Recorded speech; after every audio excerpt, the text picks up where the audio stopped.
These are aftermarket sockets somebody installed on this System 80 MPU. The ones on the left you can see are no good, and the one on the right is a new one that I installed. We'll play some Spider-Man with an MPU from a black hole that was sent to me quite some time ago. And it was sent along with this, a Rotten Dog MPU, and the intent was to repair the Rotten Dog MPU. But after fiddling with that thing for about 30 minutes, I threw in the towel and repaired the alkaline corroded regular MPU. So let me play some one or maybe two-handed Spider-Man.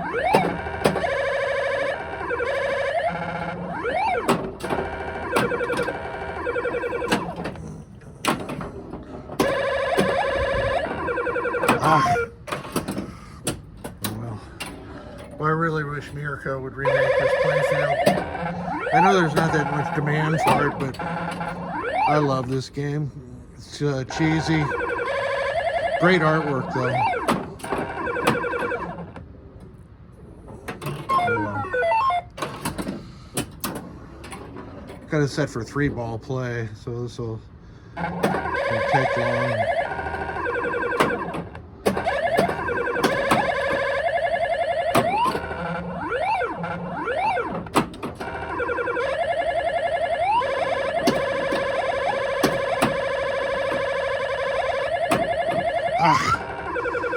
You maybe notice the slingshot over here.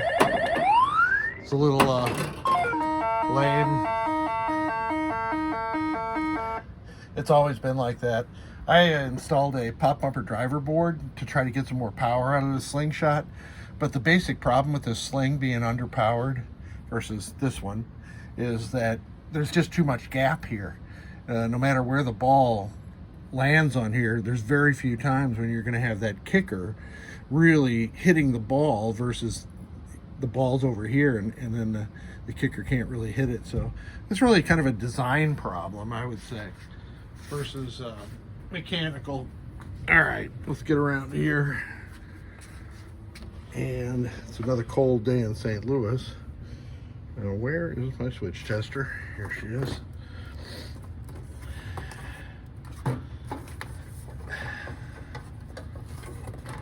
Alrighty.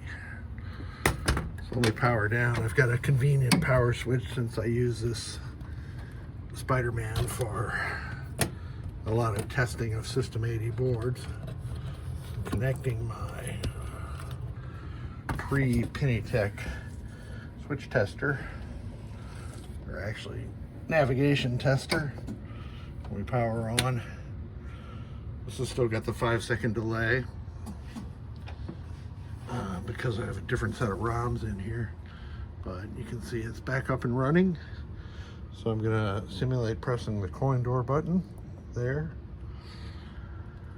And we're in test 0. I'm gonna skip to test 16. That was cool looking. That's a manifestation of the fluorescent lights. It's in lamp test right now. You can't really hear it. And it just did the coin door clicking. So now it's in true lamp test, and that's working just fine. And the next test is solenoid test. I pressed the wrong button. Test 17.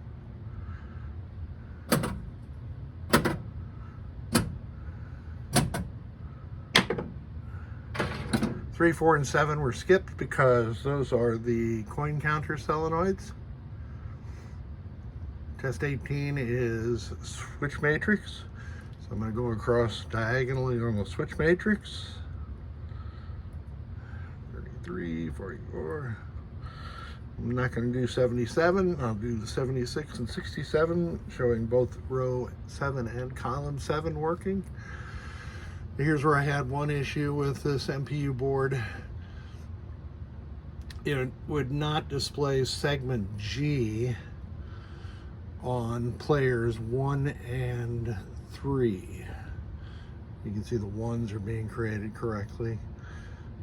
Segment G is the horizontal segment right in the middle of the two. You'd also see I've got one 7-digit display connected here. Steve Charlin and I were in the process of converting all of our 6-digit games to 7-digit games, and I only did one of mine. The problem with that segment G was this 7448 was shot.